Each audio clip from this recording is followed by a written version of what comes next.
Today I'm going to be showing you another tarp setup. This one's called a Plough point. It's really useful in like forests and stuff like that. I'm going to be using a 3x3 metre DD Hammocks tarp, a few pegs, and you will need a tree.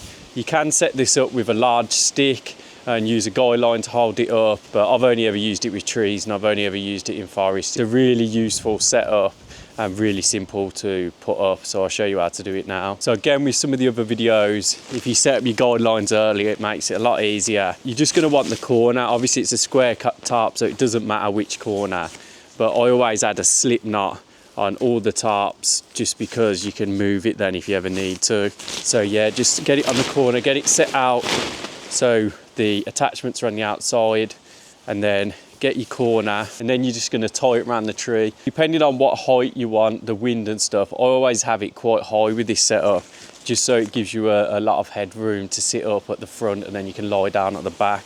But yeah, so I put it like above head height. But yeah, you're just going to wrap it round. It doesn't really matter how you tie this, because as long as it stays on there, it doesn't matter. So now you're just going to find the corner that's opposite that corner and pull it out. Obviously, usually I'll probably have this a lot higher, but I can't really do it on this tree just because it's nice to be able to stand up and stuff in it a little bit. And yeah, just pull it out, tie it tight. And then it's just a case of pulling out each corner and pegging them down. And then you're going to do the same on this side, pull it out tight and peg it down. And that gives you the classic plough point shape. Obviously, it's really windy at the moment because we've just got Storm Amy, so you're going to see it flapping a lot. What you can do in the wind, if it was really windy, I would just pop pegs. If you got extra pegs, and just pull some of this slack out. And I would just do that all the way along. It is going to deform the shape a bit, but it will take some of the flapping out. There is another option with this setup, so if you want a bit more protection, you can bring it in one, peg this attachment down, then you've just got a bit of a corner here, and you can pull this attachment down, and that'll just give you a bit more protection inside. So you can do that, and then that'll just bring the sides down a little bit and give you a little bit more protection. So I'll just take you inside now so you can have a look at the space. So yeah, it is huge, absolutely huge.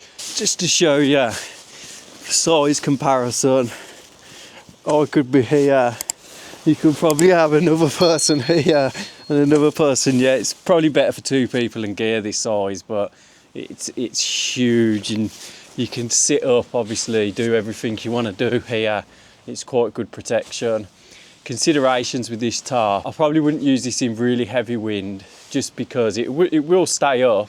It's just there's so much flap in it, it's really difficult to get that out because that's quite taut in the middle and there's still all of this. You can set up guidelines, like you can set one up here and pull it out if you've got a tree or something nearby, and that will take most of the flap, and it will give you a lot more space at the back. So a lot of people will do that, they will set up a guideline at the back and just pull it out. Condensation is perfect in here. You're never really gonna get condensation. And obviously the wind protection is quite good, but it's not as good as some of the other tarps.